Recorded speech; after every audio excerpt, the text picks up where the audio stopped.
네, 시간이 되었기 때문에 지금으로부터 대한노인회 김모일 회장님과 국회 보건복지위원회 신동근 위원장님실이 주최하고 국회 국민의힘 더불어민주당 정책위원회가 주관하고 보건복지부와 대한의사협회, 대한치과의사협회, 대한한의사협회, 대한안과의사회, 노인의료나눔지원재단이 후원하는 노인의료정책 토론회를 시작하도록 하겠습니다. 먼저 국민의례가 있겠습니다. 모두 자리에서 일어나 전면 국회를 향해 서주시기 바랍니다. 국회 대하여 경례!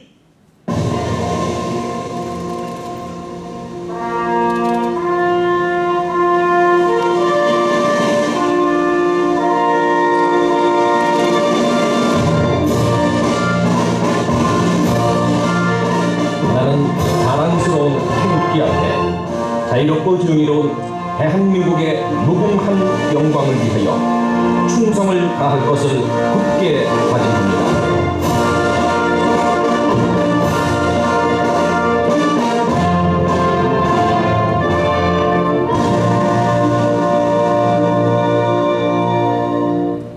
바로 이어서 애국가 제창이 있겠습니다. 애국가 제창은 반주에 맞추어 1절을 제창하시겠습니다.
무명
김호일 회장님 참석하였습니다.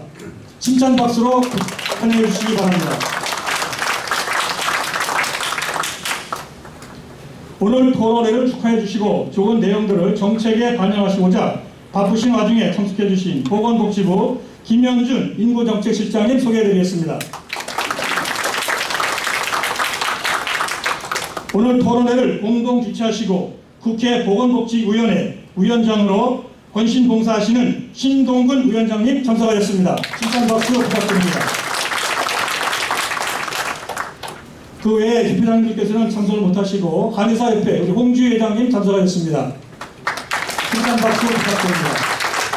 한의협회 부회장님들 오셨는데 부회장님들 일어나셔서 박수 한번 받으시기 바랍니다. 예. 네, 감사합니다.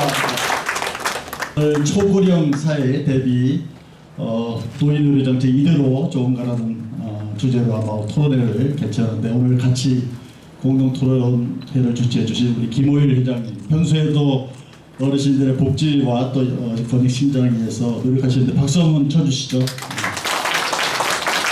그리고 또 복지부에서는 아마 장차관이 오면 좋은데 오늘 김현주 실장이 되시는 것 같습니다. 감사드리고 또 한의사협회에서는 회장님이 직접 오시고 다른 데도 또 부회장님 모셔서 감사드리고요.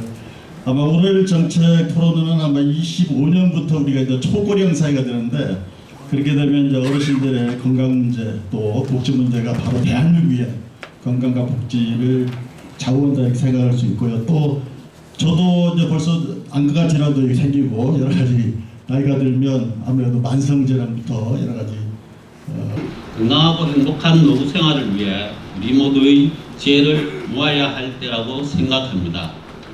이러한 상황에 대응하고자 정부는 100세 시대 대비 노후생활 지원 및 건강 돌봄 체계 지원을 국정과제로 채택하고 관련 정책을 차질 없이 시행할 수 있도록 노력하고 있습니다. 어르신들이 병원이나 시설이 아닌 살던 곳에서 노후를 보내실 수 있도록 의료, 요양, 돌봄 체계 혁신을 추진하고자 합니다. 다양한 의료, 요양, 돌봄 서비스가 체계적으로 연계 통합 지원될 수 있는 개편 방향을 금년 중 마련할 예정이며 이에 관한 시범 사업도 전국 12개 지역에서 실시할 계획입니다. 약 98만 명에 달하는 치매 환자 중 독거 노인 등 돌봄 사각지대에 있는 치매 환자와 초기 치매 환자가 통합적인 지원을 받을 수 있도록 맞춤형 사례관리 시범 사업을 올해 7월부터 시작하였고 내년에는 전국적으로 확대할 계획입니다. 예, 안녕하십니까. 한의사 회장 홍주입니다. 먼저 오늘 노인의료 정책에 대해서 심도 있게 고민하고 같이 논의할 자리를 만들어주신 우리 김호일 노인회장님과 우리 신동건 본복지위원장님께 다시 한번 진심으로 감사의 말씀드리겠습니다. 그리고 바쁘신 와중에도 이렇게 직접 왕림해 주신 우리 김현준 인구정책실장님께도 다시 한번 감사의 말씀드리며 이 자리에 함께해 주신 모든 어르신들께 다시 한번 감사의 말씀드리겠습니다. 지금 대한민국이 초고령화 시대에 접어들기 시작한 것은 여러 어르신들께서도 모두 알고 계신 주지의 사실입니다. 그런데 이러한 상황에 대해서 정부에서는 많은 대책을 강구하고 있지만 그럼에도 불구하고 미진한 부분들이 요소요소에 있는 것들이 사실입니다. 오늘 주제로 아마 언급이 될 예정으로 알고 있는 안과 문제라든지 임플란트 문제라든지 그리고 저희 어르신들께서 즐겨 찾으시는 저희 한의 외래 진료비 제도에도 아마 문제가 좀 있는 걸로 알고 있습니다. 단돈 몇백 원의 차이에 진료비의 몇백 원의 차이로 인해서 어르신들의 진료비 본인 부담금이 3-4배로 뛰는 기형적인 구조가 있습니다. 그렇기 때문에 일선 현장에서 의료인들과 어르신들 간에 많은 갈등도 생기고 그리고 설명 납득하기 어려운 그런 현장에서의 갈등도 초래되고 있는 것으로 알고 있습니다. 여러 가지 바쁜 일정이 많으실 텐데도 불구하시고 대한노인회와 국회 보건복지위원회 신동근 위원장이 공동으로 주최하는 의료정책 토론회에 이 자리를 가득 메워주신 국민 여러분께 깊은 감사를 드립니다. 우리나라가 1948년에 대한민국 정부를 수립하고 제2년도 개최하는 상황에서 6.25 동란을 맞아가지고 3년간 전쟁으로 온 나라가 폐허의 잿더미가 되었을 때에 우리 대한민국은 1인당 67불이고 북한은 123불이고 필리핀이 254불로 아시아에서 가장 부유한 나라였는데 그 당시에 우리 노인 세대들이 서독에 강부로 가고 간호사로 가고 또는 열사의 땅 중동에 수로공사를 30만 명이 가고 월남전에 목숨 바쳐 전쟁에 참여하면서 외화를 벌은 것을 박정희 대통령이 그 돈을 가지고 경부 고속도로 건설하고 포항 제철도 건설하고 마산 수출 자유 지역도 건설하고 창원공업 기지를 건설하는 등으로 오늘날 세계 10대 경제 강국이 되는 한강의 기적을 이루어낸 사람들이 노인 세대입니다. 그런데 이 노인들에 대해서 우리나라가 등한해 가지고 OECD 가입국가 중에 빈곤율이 1위고 자살률이 1위인 이런 상태에 있습니다. 그런데 1984년에 노인복지법 26조의 경로 우대 조항에서 공원이나 능원이나 여러 곳에 무료로 입장할 수 있도록 하면서 지하철이나 도시철도를 65세 이상 노인에게 무임승차하는 이런 혜택을 주었는데 그때의 1인당 국민소득이 2,340불 시대입니다. 그 후로 노인에 대해서 좀 진전이 있는 대책이 없이 세월이 흘렀습니다. 이제 제가 대한노인의 회장으로서 내년부터는 우리는 노인들에게 1984년 이후에 새로운 혜택이 주어지는 원년이 되어야 안 되겠느냐 이런 생각을 가지고 그동안에 국회에서 개별적으로 정책 토론회를 여러 번 하면서 임플란트 문제라든지 눈물약 문제라든지 의료비 숙박 문제라든지 무릎 관절 주사 문제라든지 이런 것을 다루었는데 오늘은 집대성에서 내년부터 1984년 이후에 새로운 노인의 의료복지 혜택이 주어지는 그런 계기를 만들고자 오늘 이 정책 토론회를 열게 되었습니다. 임플란트를 지금 2대를 의료수가로 혜택을 줍니다만은 이빨은 2대면은 위에 1대 밑에 1대면은 1대씩을 가지고는 음식을 반죽을 만들 수가 없습니다. 2대는 돼야 음식이 그냥 씹히고 둥그러지고 이래서 제대로 소화가 되고 건강을 유지할 수 있기 때문에 최소한도로 4대는 의료수가로 혜택을 주어야 지금 시대가 옛날하고 틀려서 100세 치도록 오래 사는데 이빨 빠진 사람이 오래 살면은 음식을 제대로 씹어야 오래 살 것 아닙니까? 건강하게. 그래서 4대를 의료수가로 혜택을 주는 문제는 필수적인 사항이라는 이야기입니다. 그리고 노인들은 눈이 건조해가지고 안구 건조증 때문에 눈물약을 많이 넣는데 눈물약에 대한 보험 수가 혜택이 주어지질 않아서 내가 그 점을 김영주 국회 부의장이 왔을 때 하소연을 했더니 지난번에 국회에서 장관님을 보고 그 문제에 대해서 어필을 해가지고 김영주 국회 부의장 방에서 보험 담당하는 과장도 부르고 다 불러가지고 보험 수가로 혜택을 확대하자는 그런 간담회를 가진 일도 있는데 오늘 그런 문제가 완전히 해결되는 눈물약도 보험 수가로 혜택을 볼 수 있도록 하고 의료비가 지금은 많은 다른 나라에 비해서 좋은 혜택을 보고 있습니다만은 2만원에서 2만 5천원까지는 20%를 한 5% 낮춰가지고 15%로 해서 의료비가 좀 더 절감이 되도록 하는 것이 모든 노인들의 요구사항이라서 오늘 그런 문제도 다루고 오래 살다 보니까 무릎을 많이 쓰니까 무릎이 고장이 나서 고생하는 노인들이 많은데 무릎을 연골을 재정시키고 하는 일 중에 가장 좋은 방법이 자기 줄기세포를 배양해가지고 그걸 가지고 연골을 재정시키는 주사를 맞으면 가장 효과적이라고 하는데 우리나라에는 연골 배양은 허용하면서 주사 맞는 걸 허용을 하지 않으니까 일본이 허용하니까 전부 비행기 왕복 비행기 타고 호텔에 가서 잠자고 비싼 돈을 내면서 주사 한 대를 맞고 오는 이런 불합리한 현상이 있습니다.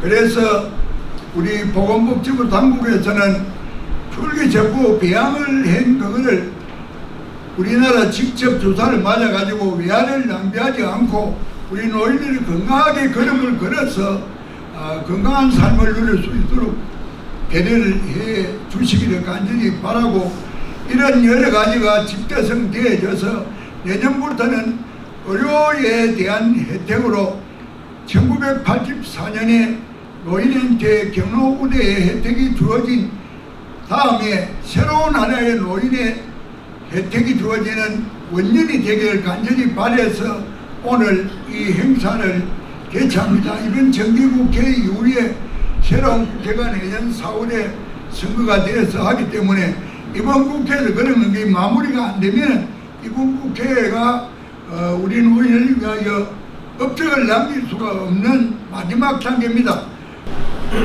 네, 안녕하십니까. 방금 소개받은 황진수입니다.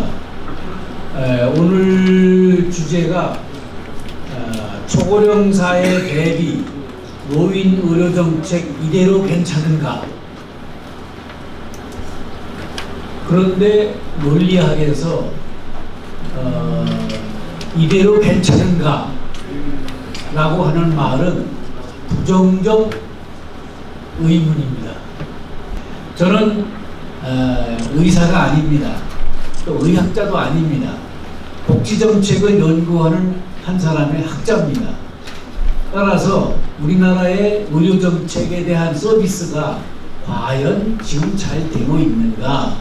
잘 되고 있는 것도 있지만은 잘못되는 것은 어떤 것이 있는가? 이것을 여러분에게 말씀드리고, 또 대한노인회가 요구하는, 아까 김호일 회장님이 설명을 하셨지만은 안과 분야, 정형외과 분야, 치과 분야, 또 노인 정액 진료 분야, 뭐 이런 분야들에 대해서 제가 설명을 다시 한번 드리도록 하겠습니다. 우리나라의 의료가 세계에서 최고의 수준에 와 있습니다. 대한민국이 어려운 과정을 거치면서 원조를 받던 나라가 원조를 주는 나라로 발전을 했습니다. 그 과정에서 우리나라의 생활 수준도 높아지고 국민소득도 높아지고 또 경제도 많이 발전했습니다. 이제 대한민국에 개입한다면 전 세계 젊은이들, 전 세계 사람들이 알고 이해하고 있습니다.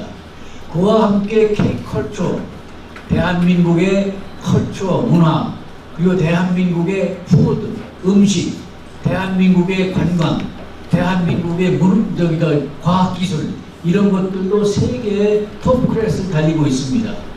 여기에서 지금 말씀드리고 싶은 것은 우리나라 의료 수준도 세계에서 톱 클래스에 해당되는 정도로 아주 성숙한 분위기 속에서 고도의 기술을 가지고 시술을 해주고 수술을 하면서 의료 발전을 엄청나게 잘하고 있습니다.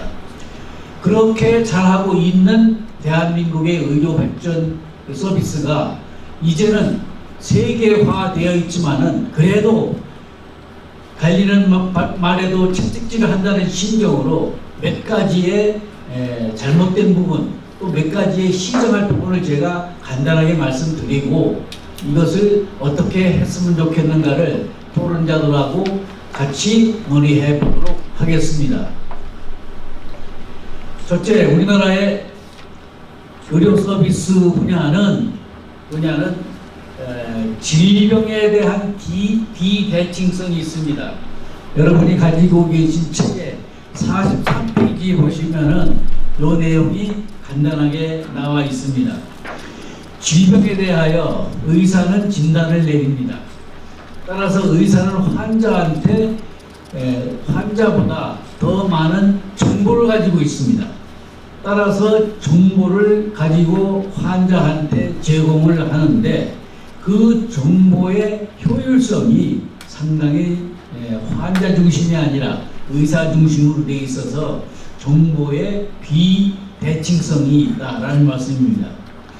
또 하나는 의료 서비스의 재원이 공공 재원에 의존하고 있는 것이 대부분 국가가 가지고 있는 특징인데 우리나라도 환자를 돌보는 의사가 이러한 공공성에 따라서 의료 행위를 하고 있다.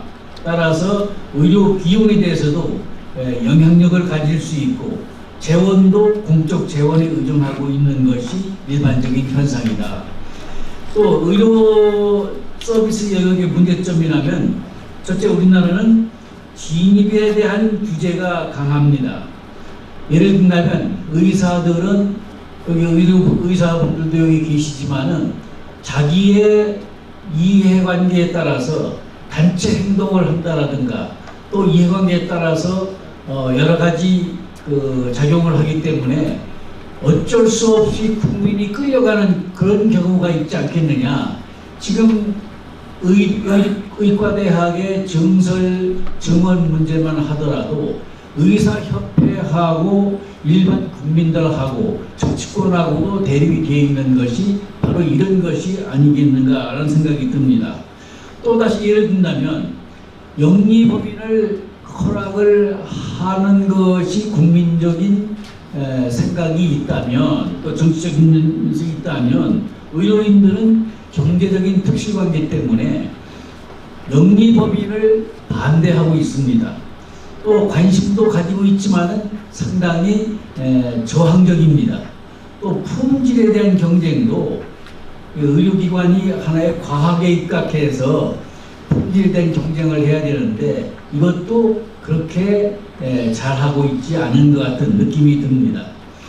또 의료 공급 체계가 다양해야 되는데 우리나라는 공공의료기관, 민간 비영리 의료기관, 민간 영리기관으로 나눠져 있습니다.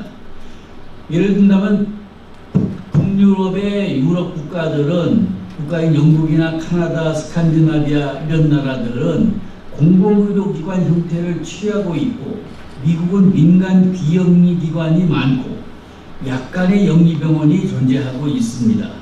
우리나라도 이러한 영리기관에 대한 의료 서비스 주축이 되어 있는 그 입장에서 공급 체계가 다양화되어야 할 필요가 있다. 그 다음에는 우리나라에 5대 그 병원이 있습니다. 이걸 빅5라고 말합니다.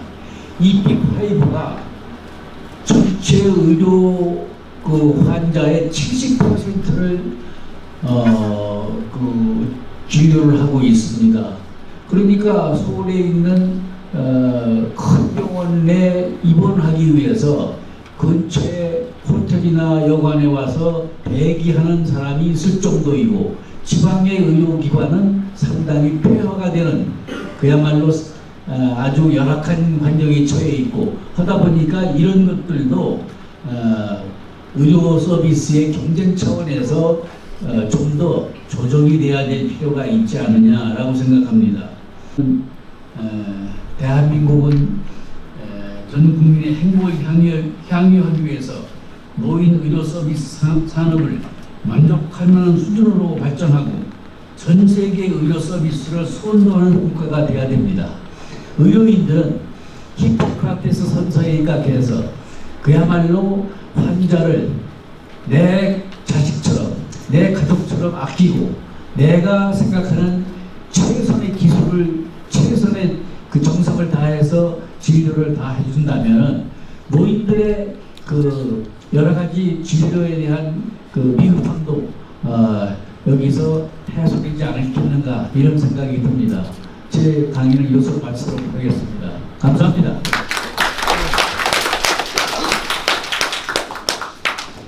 한국 노인복지정책연구소 황준수 소장님께서 우리나라의 의료 현황과 체계에 대해서 설명을 잘 해주셔서 대단히 감사합니다. 그러면은 토론 순서가 되겠는데, 먼저 임플란트 문제에 우리 방청객이나 국민들이 관심이 많이 갔기 때문에 미국 노스캐롤라이나 보건대학원에서 치과 교정 분야의 박사학위를 받으시고 서울 국민 치과 원장으로서 지금 대한치과의사협회 부회장을 맡고 계시는 홍수연 원장님께서 먼저 토론을 해주시겠습니다.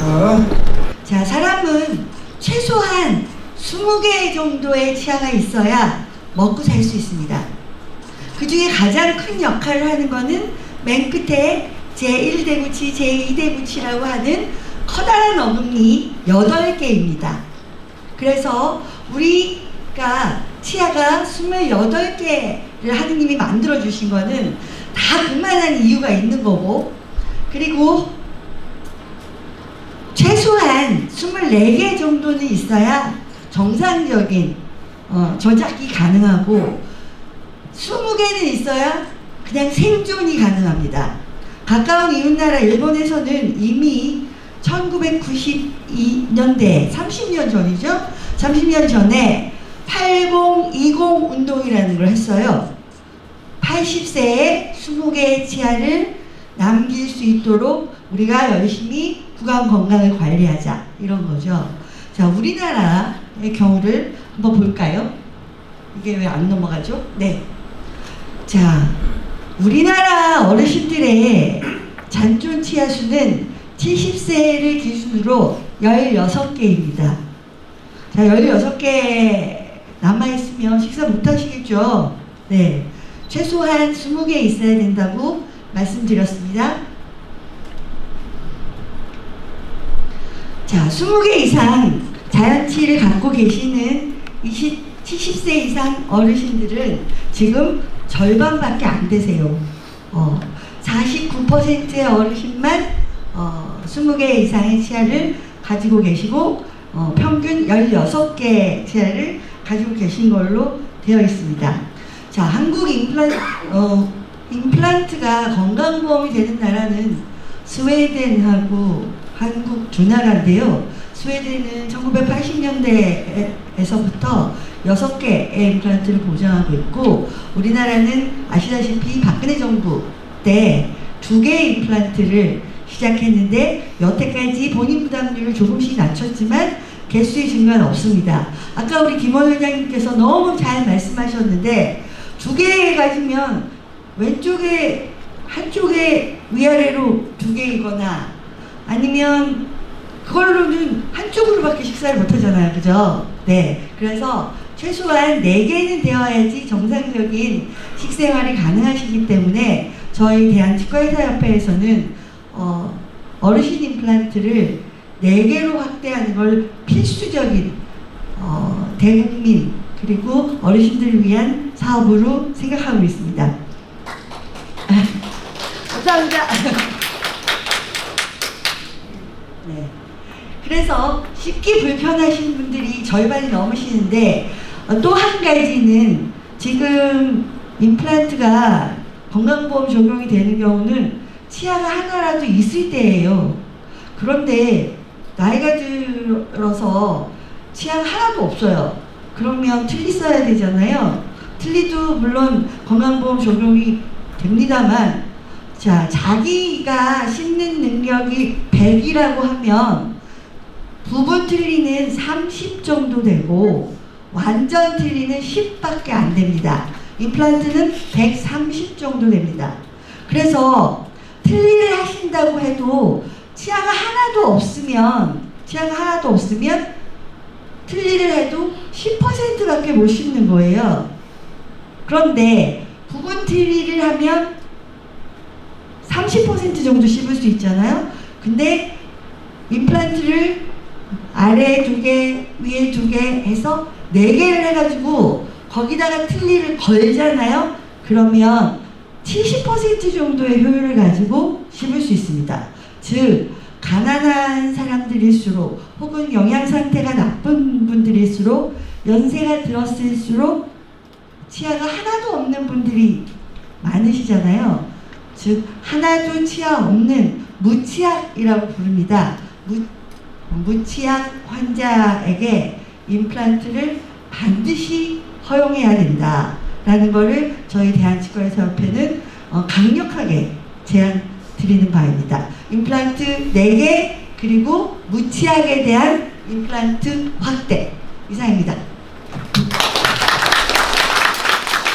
네, 안녕하십니까. 저는 대한안과의사의 보험의사 황덕진이라고 합니다. 이렇게 귀한 자리에 초청해 주셔서 감사드리고요. 패널로 초청해 주셔서 감사드립니다. 첫 번째는 이제 안저사진에 대한 걸 말씀드리겠습니다. 안저사진이 뭔지는 아마 여기 계신 분들이 다 잘 아실 것 같은데요. 그 전에 우리나라 실명의 3대 질환에 대해서 좀 말씀을 드릴까 합니다. 많은 분들이 아마 잘 알고 계실 수도 있을 텐데 무엇인지 한번 살펴보면 여기 적혀 있는 것들이 그 3대 질환이 되겠습니다. 참고로 가장 아래쪽에 적어놓은 백내장은 아닙니다. 백내장은 적어도 우리나라에서는 100% 수술로 치료 가능한 소견이기 때문에 저희가 실명질환으로 치진 않고요. 보시는 것처럼 녹내장이 있고요. 그 다음에 당뇨합병증을 생기는 당뇨망막병증이 있고, 그다음에 연령 관련 황반변성, 저희가 노인성 황반변성이라고도 하는데 국제에 따라서 노인성이라는 게 어감이 좀 좋지 않다 해서 요즘에는 연령 관련이라는 표현을 더 많이 씁니다. 이 세 가지 질환이 우리나라 실명의 3대 질환이라고 보시면 되겠습니다. 근데 이걸 제가 왜 말씀드리냐면 안과에는 상당히 여러 가지 수십 가지 질환이 있는데 이 대표적인 세 가지 질환이 가장 많은 실명을 야기하는 그런 질환들이기 때문에 강조해서 말씀드리고 싶습니다. 잘 아시겠지만 우리 눈이라는 거는 두 개가 있죠. 그래서 하나만 문제가 생기면 잘 모르지만 나머지 한 눈까지 문제가 생기게 되면 우리의 일상생활이 상당히 많은 제약이 따르게 됩니다. 제가 이 3대 실명 질환을 다시 한번 강조하는 이유는 사진을 하나 준비해 왔는데요. 하나는 자연 사진이고 하나는 저희 가족 얼굴이 어둡게 나온 초상권이 있으니까 이렇게 어둡게 나온 사진 준비해 봤는데 본다는 것의 중요성을 좀 말씀드리고 싶습니다. 이거는 5년 전에 코로나 전에 저희 가족이 여행을 갔을 때 찍은 사진인데요. 사진이나 영상으로 봤을 때랑 다르게 내가 직접 내 눈으로 뭔가 자연을 봤을 때 그 감동, 그 뭉클한 그런 마음들, 그런 것들을 아마 경험해 보실 거라 생각하고 그때 내 사랑하는 사람들, 내 사랑하는 가족, 그다음에 지인들을 내 눈으로 봤을 때 그 가슴 뭉클한 행복감 이런 것들을 보면서 얼마나 본다는 것이 내 인생에서 중요한 건지를 아마 한 번씩은 최소한 다 느껴보실 거라 생각합니다. 근데 이제 그 아까 말씀드린 그 3대 질환이요. 특징이 있습니다. 이 3대 질환 발병과 관련된 대표적인 두 가지 공통인자가 있는데 하나는 우리가 어떻게 할 수 없는 부분이고 하나는 우리가 어떻게 할 수 있는 부분입니다. 대표적인 그 위험인자 두 가지를 순서대로 말씀드리면 먼저 우리가 어떻게 할 수 있는 부분은 흡연이 되겠습니다. 흡연은 이 세 가지 질환과 관련이 깊고요. 흡연은 우리가 노력 여하에 따라서 우리가 끊거나 줄일 수가 있습니다. 근데 나머지 하나의 위험인자는 우리가 어떻게 할 수가 없습니다. 아마 눈치채신 분들도 계시겠지만 나이가 그렇습니다. 우리가 나이를 먹게 되면 이 세 가지 질환의 빈도가 올라가게 됩니다. 황반변성부터 한번 보면요. 40세에서는 6%고 다 우리나라 빅데이터 자료입니다. 근거가 있는 자료고요. 70세가 되는 순간 18%라는 것은 100명 중에 18명이 이 병을 갖게 된다는 얘기가 되겠습니다. 실명할 수 있는 병을. 그 다음에 녹내장은 비용으로 좀 말씀드리면 2018년인가요? 그 대한안과학회에 나온 결과를 보면 사회적 비용이 2조 원이 넘습니다. 엄청난 비용이 드는데 안조사진을 통해서 시신에 뭔가 문제가 있을 거라고 의심됐을 때 안과로 보냈을 때 실제로 녹내장으로 진단되는 빈도가 27%라고 나와 있습니다. 그래서 비용 효과적으로 안조사진 5,000원에서 10,000원 하는 그 저렴한 사진을 통해서 엄청나게 큰 비용을 절약할 수 있다는 것이 근거로 제시되어 있습니다. 그리고 마지막으로 당뇨합병증은 다 아시겠지만 당뇨합병증을 생기겠죠. 그 당뇨가 있는 사람들의 40세 이상에서 5명 중에 1명꼴로 당뇨합병증이 오는 것으로 되어 있습니다. 근데 구체적으로 또 당뇨병에 대해서 말씀드리면 당뇨병은 70세 이상 어르신들 중에서는 남자 같은 경우는 33%, 여성 같은 경우에는 28%에서 당뇨가 있다라고 되어 있습니다. 그리고 당뇨합병증은 특징적으로 유병기간이라고 해서 당뇨병이 생기고 나서 10년, 15년, 20년이 지나게 되면 저절로 눈에 합병증이 생기게 됩니다. 대표적으로 20년 이상을 보통 얘기를 많이 하는데 20년 이상 당뇨를 앓게 되면 내가 원하지 않아도 10명 중에 9명은 눈에 당뇨합병증이 옵니다. 그래서 상당히 문제가 되는 대표적인 실명질환 3개를 말씀드렸습니다. 다음으로 건성환에 대해서 말씀드리겠습니다. 건성환은 회장님께서도 아까 여러 차례 말씀을 해주셨는데 과연 우리나라에서 얼마나 많은 사람들이 건성환을 앓고 있는가 궁금하잖아요. 근데 아쉽게도 우리나라 데이터는 없습니다. 빅데이터 자료가 없고 외국 자료가 있어서 저희 대한안과의사에서 작년부터 1년간 이 자료를 5천만 명 전체 자료를 요청해서 조사를 해봤습니다. 여기 위에 적혀있는 여기 정혜혁 회장님께서 오늘 또 나와주셨는데요. 정혜혁 회장님을 필두로 해서 저희가 1년 동안 분석을 했고 구체적으로는 2022년 7월부터 지난 2023년 7월까지 1년 동안 빅데이터 분석을 했고 제가 편집장을 맡아서 분석을 했습니다. 그 결과를 이미 저희가 책자로 오픈해서 팩트시트라고 해서 사실만을 기록한 책을 일단 언론에 다 보고를 했고 기자간담회를 했고 다 언론에도 오픈을 했습니다. 그 결과를 보시면 건성환 환자를 대상으로 했고 원래는 5천만 명 전체 자료를 달라고 했습니다. 그랬더니 처음에는 랜덤 샘플링이라고 해서 일부 무작위 추출해서 저희한테 주거든요. 그럼 얼마나 환자가 있는지를 보고 국가에서 얼만큼 자료를 줄지를 결정합니다. 근데 너무 놀라운 결과가 나왔는데 거의 1,000만 명이 가까운 환자들이 있다는 걸 알게 됐습니다. 그래서 너무 자료가 많아서 1,000만 명을 줄 수는 없다 그래서 랜덤 추출한 10%만 줬습니다. 그래서 그 자료를 저희가 분석했고 통계적으로 그것을 역추산해서 우리나라 통계청 자료 근거로 해서 추산을 하게 되는데 그 결과가 여기 적혀 있습니다. 잘 안 보이실 텐데 제가 말씀드리면 2021년 기준으로 대한민국 전체 국민의 17%입니다. 그러면 상당히 많은 숫자고 추산하면 900만 명이 넘습니다. 근데 해가 가면서 2013년부터 10년 전부터 쭉 보게 되면 2021년으로 올수록 점점 그 수치가 유병률이 증가한다라고 되어 있습니다. 유병률이라는 것은 병을 갖고 있다는 얘기가 되겠습니다. 마지막으로 안저검사는 말씀드렸듯이 조기에 발견해서 실명의 위험성을 낮출 수 있는 아주 비용 대비 효용성이 높은 검사이기 때문에 예전에 2021년도에 보건복지부에서 서면으로 통지가 왔거든요. 근거가 없으니까 탈락. 그래서 건강검진 항목이 들어가 있지 않습니다. 그래서 이런 것들을 안과의사의 이름으로 요청을 드립니다. 경청해 주셔서 감사합니다.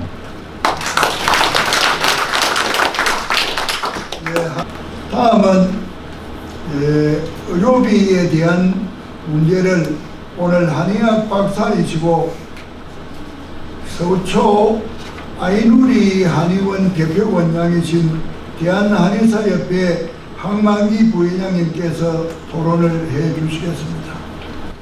한마디로 한의원이나 한방병원 여러 어르신분들 많이 이용하시죠. 한방병원이나 한의원을 이용을 하실 때 특히 외래로 진료를 보실 때 본인 부담금과 관련되어서 굉장히 불만족스러우신 부분, 아쉬운 부분, 안타까운 부분들 많이 느끼셨을 겁니다. 뭔가 이렇게 불합리하다고 생각되시는 부분들도 많이 있으셨을 텐데 그런 한의원이나 한방병원의 어르신분들 외래 진료를 받으셨을 때 본인 부담금에 대한 지불제도 개선의 포인트를 맞춰서 저는 말씀을 드려볼까 합니다.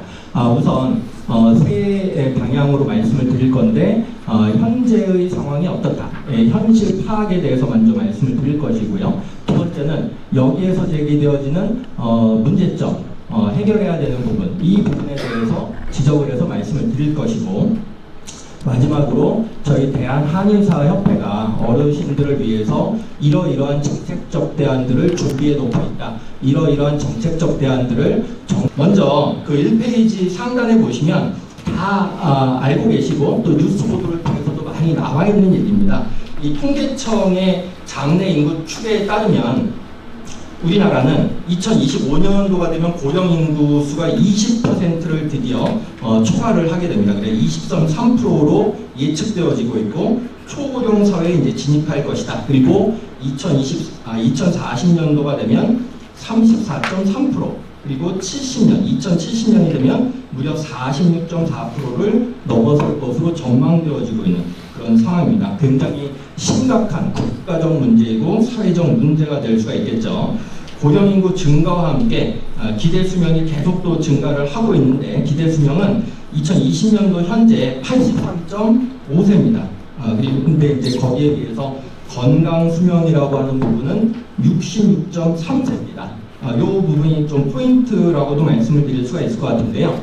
2012년도 대비해서 2020년도 기대 수명은 2.63세가 증가했으나 건강 수명은 비례적으로 증가를 못했습니다. 즉 0.6세만 증가하는데 그친 거죠. 그러니까 연세는 2.63세 더 오래 살게 되는 상황에 맞닥뜨려져서 되게 좋다라고 생각되어질 수 있지만 건강하게 오래 사는 부분은 2.63세가 증가한 게 아니고 0.6세만 증가했다. 그러니까 한 24개월, 2년은 아픈 채로 그냥 생명만 연장되는 그런 이제 상황이 된 거죠. 이것은 수명이 연장되는 만큼 건강한 노년기를 보내지 못하고 만성질환 등의 각종 위중증 질환의 노년기에 이제 함께하고 있다는 그런 암울한 현실이 이렇게 내재되어 있는 그런 통계값이다라고 이해가 될 수 있을 것 같습니다. 그 건강보험 심사평가원의 연령별 1인당 진료비 현황 자료 발표된 걸 보면은 2022년도 우리나라 국민 1인당 1년 동안의 평균 진료비가 200만 원 정도가 됩니다. 그런데 65세에서 69세 분들 같은 경우에는 375만 원이고 70세에서 74세 분들은 466만 원이고 75세에서 79세 분들은 564만 원이고 80세에서 84세 되신 분들은 612만 원이고 85세 이상이신 분들은 1년에 평균적으로 706만 원이 의료비로 지출이 되고 있는 그런 상황입니다. 그러니까 노인분들의 이 의료비는 계속적으로 급격하게 증가하고 있다. 이런 통계값이 나오고 있는 겁니다. 여기서 우리가 빼놓아서는 안 되는, 놓쳐서는 안 되는 부분은 뭐냐? 직관적으로 느끼시겠지만 노인분들의 의료비 부담이 굉장히 커지고 있다라고 하는 부분은 너무나 당연한 부분이고, 두 번째 부분이 사실은 숨어있는 부분이라고 생각합니다. 여러분들 다 공감하실 거라고 생각하는데, 가족분들 부담되실까봐 괜찮으셔도, 몸이 아프셔도 괜찮다면서 최대한 병원 안 가시려고들 하시잖아요. 최대한 내 몸을 병원에 맡기는 거를 연기하거나 안 가는 방식으로 우리나라의 문화적 통양이 그렇게 되어 있는 현실인데, 이런 현실을 감안한다면 이런 의료비 부담은 굉장히 적게 체크가 되어 있는 부분이다. 그러니까 만약에 아플 때마다, 힘들 때마다, 너무 괴로울 때마다 병원을 정말로 이용을 그때마다 가족들 부담 생각 안 하고 갔다면 이것보다 훨씬 더 많은 의료비 지출이 생겼을 수 있다라고 하는 그런 생각을 가지고 이 통계를 현실적으로 바라봐야 된다. 결과적으로는 굉장히 근본적인 대책이 시급히 마련되어야 된다라고 하는 것을 여실히 보여주고 있는 통계로 이해를 해야 된다고 생각을 합니다. 자, 두 번째, 이 페이지를 보시면 노인층의 한의 의료 진료의 만족도, 이거는 저희 대한한의협회가 좀 자랑하기 위해서 통계청 자료를 가져온 겁니다. 여러 어르신분들도 많이 공감해 주실 거라고도 생각하는데요. 통계청에서는 종별 의료에 대해서 병의원, 치과병의원, 한방병의원 해가지고 서비스 만족도 조사라고 하는 걸 합니다. 매년 발표를, 2년마다 한 번씩 발표를 하고 있는데요. 한방병의원의 만족도가 타 종별 의료에 비해서 높게 나타나는 것을 수치로, 만족도 평가 수치로 통계청 자료를 통해서 확인할 수가 있습니다. 다만 2020년도, 그러니까 2012년도, 14년도, 2016년도, 2018년도는 모두 한방병의원이 병의원이나 치과병의원에 비해서 높은 경향성을 보였는데, 2020년도에는 치과병의원에 저희 한방병의원이 역전당했습니다. 아마 오늘 발표를 해주신 홍수연 부회장님께서 열심히 노력을 해주신 결과가 아닌가, 그래서 저희 대한한의협회도 열심히 분발해야 되겠다, 이런 생각이 듭니다. 어쨌든 전체적으로는, 대체적으로는 한방병의원의 어르신들의 이용 만족도가 타 종별 의료기관에 비해서 높은 경향성을 누적적으로 보이고 있다, 이렇게 말씀을 드릴 수가 있을 것 같고요. 보건복지부가 시행한 2022년도 한방의료 이용 및 한약 소비 실태 조사에 따르면 한방의료기관 방문하는 목적의 82.9%가 질환 치료로 확인되고 있습니다. 그 사례는 3페이지 맨 하단에 나와 있습니다. 4페이지 상단까지 나와 있습니다. 그래서 상단의 표를 보시면 한의원 원장의 입장에서는 총 진료비가 24,860원이 나오는데 2022년도는 24,860원인데 2023년도는 똑같은 의료행위를 했을 때 25,520원이 나오는 거예요. 똑같은 의료행위를 했는데, 그러니까 청구액이나 본인 부담금을 합쳐서 한의원 원장의 입장에서, 의료기관 입장에서는 660원 때문에 도둑놈 소리를 듣는 겁니다. 그러니까 이게 굉장히 민감하게 저희도 푸시를 받고 있는 문제다라고 표를 통해서 확인할 수가 있을 것 같습니다. 의료적인 문제점, 최대한 빨리 해보겠습니다. 노인 환자분들에 대한 의료의 질이 저하될 수 있는 문제점이 있습니다. 왜냐하면 환자 치료를 위해서 의료 행위를 스스로 제한해야 되는 한의원 원장님들 입장에 놓이는 거죠. 그래서 의료비 부담이 되실까봐 더 좋은 의료 서비스를 못 해드리게 되고 축소하게 되고 제한해야 되고, 예를 들어서 새롭게 보험 급여되는 추가요법과 같은 아주 좋은 의료 행위에 대한 시술이 위축되게 되는 그런 결과로서 결국 환자한테도 마이너스가 되는 그런 결과로서 다가올 수 있다는 거죠. 자, 지금서부터 핵심입니다.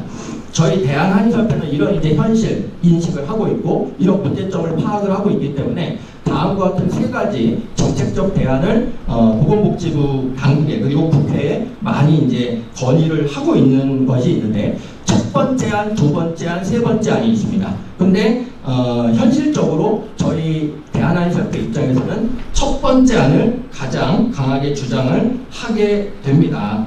본인 부담금률 20% 구간을 개선하는 것, 이게 이제 저희 대한한의협회에서는 가장 선호하는 정액 정률 구간, 그리고 최소 정액 본인 부담금을 상향하는 그런 부분이고, 3안은 제가 봤을 때는 정부도 이제 재정이 많이 들기 때문에 이제 계속 이제 보건의료발전협체 얘기 거기 협회에 참여를 하다 보면 재정 얘기가 굉장히 많이 나오게 되는데요. 재정이 적게 드는 부분을 아마도 정부 입장에서는 가장 안정적인 재원을 유지하기 위해서라도 이게 정부 재원이 또 무너지면 안 되니까 사만을 가장 현실성 높게 생각하고 있지 않을까 이렇게 생각을 하고 있습니다. 어쨌든 이안 사만에 대해서는 이렇게 유임을 나눠드린 걸 한번 살펴보시고 저희 대한한의사협회에서는 아까 말씀을 드렸던 것처럼 존경하는 김호일 회장님을 보시고 대한노인회와 함께 국회와 정부, 특히 보건복지부 당국의 1-2안을 강하게 요구를 해서 여러 어르신분들이 한의원이나 한방병의원을 이용하실 때, 앞으로 이용하실 때 부담이 지금보다 덜하게 아니면은 더 상승폭이 최소화될 수 있는 방향으로 노력을 할 것이다. 그런 자세로 임할 것이다. 라는 말씀을 마지막으로 발표를 마감하도록 하겠습니다. 감사합니다. 대한한의사협회 한만기 부회장님께서 한방의료 현황과 개선 방안에 대해서 아주 논리정연한 토론을 해 주셔서 대단히 감사합니다. 다음은 우리 무릎 관련해서 인공관절을 전공으로 하고 있는 노인의료나눔재단의 나병기 상임이사의 토론을 듣도록 하겠습니다. 만성질환으로 고통을 받고 치료 권유를 받고도 경제적 이유로 치료받지 못하는 취약계층 어르신들에게 삶의 희망을 드리는 목적으로 재단이 설립되었고요. 주 사업으로는 무릎 인공 관절 수술비를 지원하고 있습니다. 두 번째로는 건강 예방 교육과 그 다음에 의학 정보 제공을 하고 있습니다. 2015년부터 2023년 약 9년 동안 취약계층 16,000명에게 수술비로 210억 원을 지원해서 그분들 스스로 잘 걸을 수 있도록 도와드렸습니다. 앞으로도 우리 재단은 모든 사람들이 노년에 건강한 삶을 살 수 있도록 스스로 걸을 수 있는 희망을 드리는데 역점을 두겠습니다. 오늘 치아, 눈 모든 질환들이 우리 건강을 해치는데 중요한 부분입니다만은 인간 모든 사람들은 노년에 건강한 노년을 추구합니다.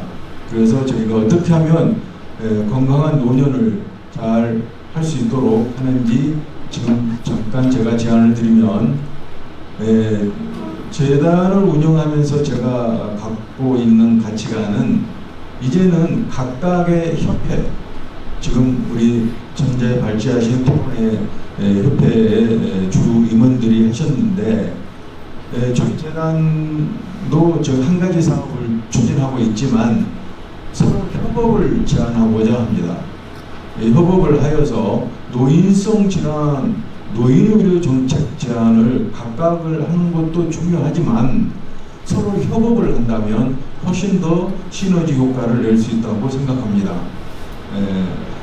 방금 전 발제 토론을 해주신 분께서도 말씀하셨는데 우리 지금 대한민국이 현대의학이라든가 이런 부분은 상당한 최고의 선진국 수준에 도달했습니다. 오늘 행사 팜플렛 14쪽, 15쪽에 보시면 조규홍 보건복지부 장관께서 소개하였듯이 내년도 보건복지부 정부 예산이 122조 4,358원입니다.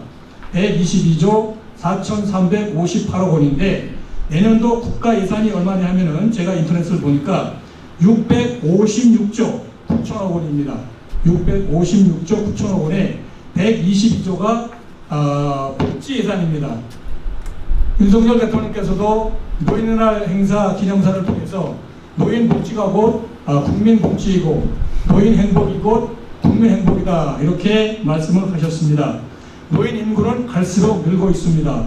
노인 복지 예산도 갈수록 늘고 있습니다.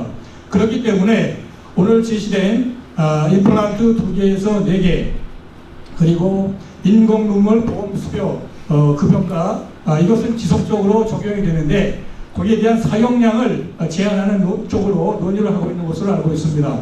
이것은 절대 되어서는 안 되고 오히려 더욱더 인공동물의 보험 수가를 높여서 어르신들이 안구 건조증이라든가 또 안과 검증에 많은 혜택이 되어야 된다고 생각합니다.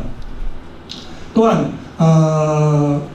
그 인공 무릎 수술도 지금 말씀을 드리는데 그러한 부분들도 아까도 이제 회장님께서 말씀하셨지만은 줄기세포 주사를 맞기 위해서 외국으로 간다, 일본으로 간다, 이건 말이 안 되지 않습니까? 여러 가지 그러한 그 갈등 관계 때문에 적용이 안 되는 것으로 알고 있는데 빠른 시일 내에 대한민국에서 적용이 되어서 우리도 국내에서 인공 줄기세포 주사를 맞아서 어르신들이 건강하게 걷고 활동할 수 있는 기회를 제공해 드려야 되겠다, 이렇게 말씀을 드립니다.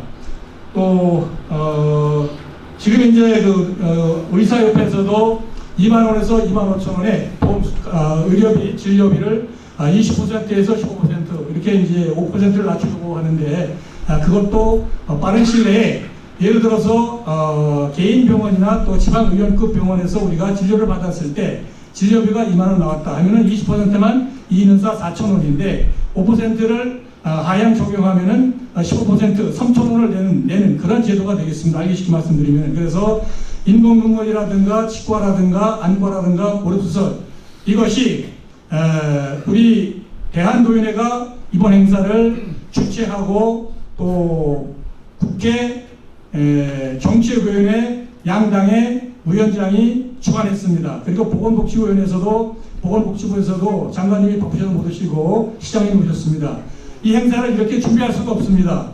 그리고 오늘 4가지, 5가지의 의료 확대 또 감소, 우리의 혜택을 늘리기 위한 이런 방안들이 될 수밖에 없는 것은 대한노인회 우리 김호일 회장님이 계시기 때문에 이것이 가능한 것입니다. 오늘 주최하는 행사도 의사협회라든가 의료협회에서 먼저 제안을 하신 것이 아니라 우리 회장님께서 앞서 전반기에 이런 각과의 협회별로 정책 세미나를 개최했는데 종합적으로 이것을 모두모서 복지부에 국회에 건의해가지고 빠른 시일 내에 어르신들의 행복한 그런 세상을 구현하기 위해서 해야 되겠다 이렇게 결심을 하셔가지고 제가 준비를 해가지고 오늘 이 행사가 진행되었습니다. 다른 분들이 계시면은 절대 안 됩니다. 이건 제가 회장님을 측근에서 모시고 있기 때문에 드릴 말씀인데 김호일 회장님이 계시기 때문에 이 4가지가 언젠가는 반드시 됩니다. 또 내년에 반드시 적용이 됩니다. 여러분들 안 될 것 같습니까? 반드시 저는 된다고 보고 아까도 말씀드렸지만은 의료비가 노인 복지 예산이 증액이 되고 노인 인구가 증가가 되고 또 노인의 행복한 세상이 국민의 행복한 세상이다. 윤석열 대통령께서 말씀하셨듯이 노인이 행복한 세상을 구현하기 위해서 노심초사하시는 우리 김호일 회장님 때문에 이 모든 것들이 잘 해결되리라 저는 그렇게 생각이 됩니다. 오늘 제 토의가 마지막 시간인데 노인 강령에 이런 글이 쓰여 있습니다. 우리는 사회의 어른으로서 항상 젊은이들에게 솔선수범하는 자세를 지니는 동시에 지난날 우리가 체험한 고귀한 업적 경험 그리고 민족의 얼을 후손에게 계승할 전수자로서의 사명을 자각하며 아래 사항을 실천하기 위하여 다 함께 노력한다. 우리는 가정이나 사회에서 존경받는 어른이 된다. 우리는 그래야지 어른으로서 당연하게 필수적으로 필연적으로 혜택만 요구할 것이 아니라 대한민국의 진정한 어른으로서 사회에 기여하고 후세에 모범되는 삶을 사시는 방향으로 우리가 삶을 용해 가셔야 젊은 세대가 어른들을 존경하고 봉양하려고 하는 그러한 공감대가 이루어진다. 이런 말씀을 꼭 여러분들에게 드리고 싶습니다. 저도 어른입니다. 어른 같지 않지 않습니까? 금년도 58년생이 어른입니다. 저는 57년생입니다. 어른이 되었죠. 저거 누가 어른이라고 하겠습니까? 그렇지만은 세계 노년한테가 65세를 어른으로 정했습니다. 낙엽이 떨어져 바람인 줄 알았더니 세월이더라. 이런 말씀이 있습니다. 우리 예단님께도 강조하십니다. 내가 노인이 되고 노인이 싶어 된 것이 아니라 세월이 나를 노인으로 만들었기 때문에 노인이 됐다. 또 대한민국은 노인이 앞장서서 위대한 강국을 만들어놨다 하기 때문에 보건복지부 또 보건복지위원회 국회 모든 분들이 정말 노인복지에 심의를 기울여서 우리가 추구하고 갈망하는 이러한 정책들이 하루속히 달성될 수 있도록 노력을 해야 되고 저는 이 토론이 끝나면은 제가 이 토론문을 간결하고 명확하게 요약을 해서 회장님께 결재를 득한 후에 보건복지부와 또 국회에 이 안을 반드시 제가 전달해가지고 오늘 토론의 의미가 확충되도록 노력을 하겠습니다. 끝까지 해주신 여러분 감사합니다. 이것으로 토론 마치겠습니다. 유보한 대한노인의 제3부총장께서 저를 칭찬하는 소리만 빼고는 아주 좋은 토론을 해주셔서 대단히 감사합니다. 다음은 방청석에서 저 토론을 신청하신 의학 박사로서 양구보건소장하고 있는 조혜란 박사님을 모시겠습니다.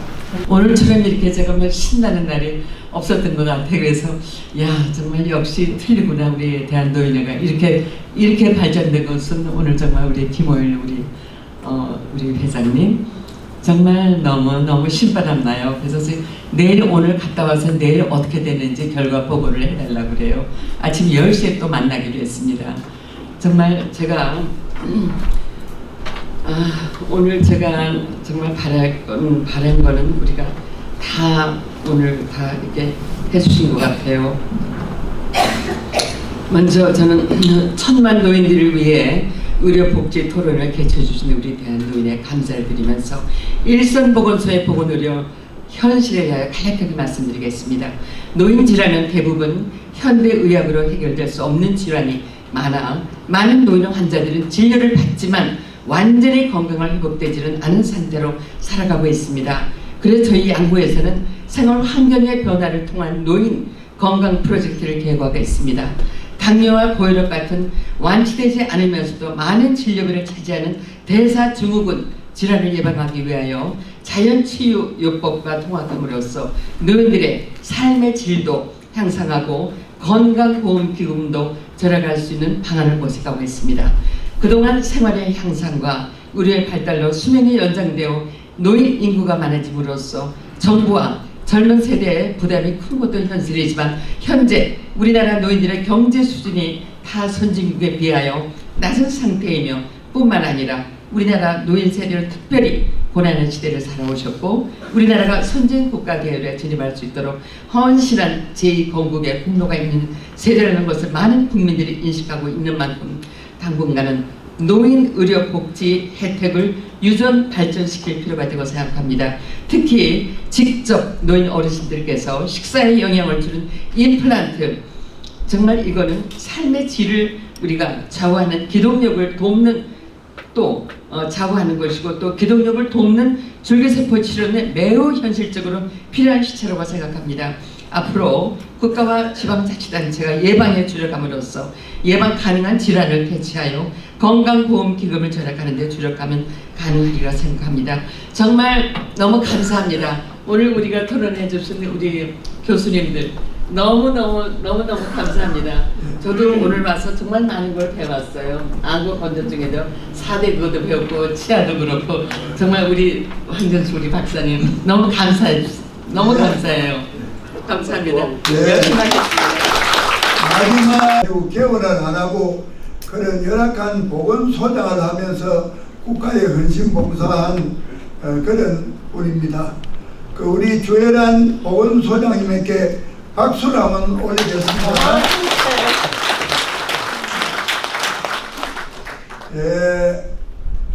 요즘은 자기 줄기세포를 배양해가지고 연골을 재생하는 그런 것이 가장 무릎에 효과적이라고 하는데 우리나라에서는 줄기세포 배양은 허용하면서 주사 놓는 걸 아직 허용을 안 해서 대부분이 일본 가서 주사를 맞습니다. 일본은 주사를 허용하는데 우리나라는 아직 허용을 안 해서 비행기를 타고 가서 일본 호텔에 잠을 자면서 외화를 낭비하고 하는데 이 문제를 개선하기 위하여 국민의힘 보건복지위원인 강기훈 의원 외에 10명이 이번에 첨단 재생의료 및 첨단 바이오 의약품 안전 및 지원에 관한 법률 일부 개정 법률안을 국회에다가 제출을 하면서 대한노인회 보고 이 법안에 대한 의견을 제출을 해라 그래서 우리가 이 법안이 빨리 통과되어야 된다고 의견을 오늘 국회에다가 제출을 했습니다. 노인복지법이 1980년 4년에 개정돼가 노인한테 혜택 줄 때 1인당 국민소득이 2,440불인데 지금은 35,000불 시대 아닙니까? 그러면 35,000불 시대에 맞는 노인에 대한 혜택이 확대되어야 되는 게 당연한데 정치권이나 정부가 그동안에 등한해가지고 우리 노인들이 1등 국가를 만드는 장본인인데 혜택을 보지 못하고 있습니다. 그래서 내년부터는 우리가 그동안 이런 문제들이 실시가 될 수 있도록 해서 모든 노인들에게 기쁨이 되도록 하기 위해서 오늘 이 정책 토론을 했습니다. 끝까지 자리를 지켜주신 방청해주신 애국 국민 여러분께 기쁨 감사드리면서 여러분의 성원 속에서 오늘 토론회를 유종의 미를 거두면서 마치도록 하겠습니다. 감사합니다.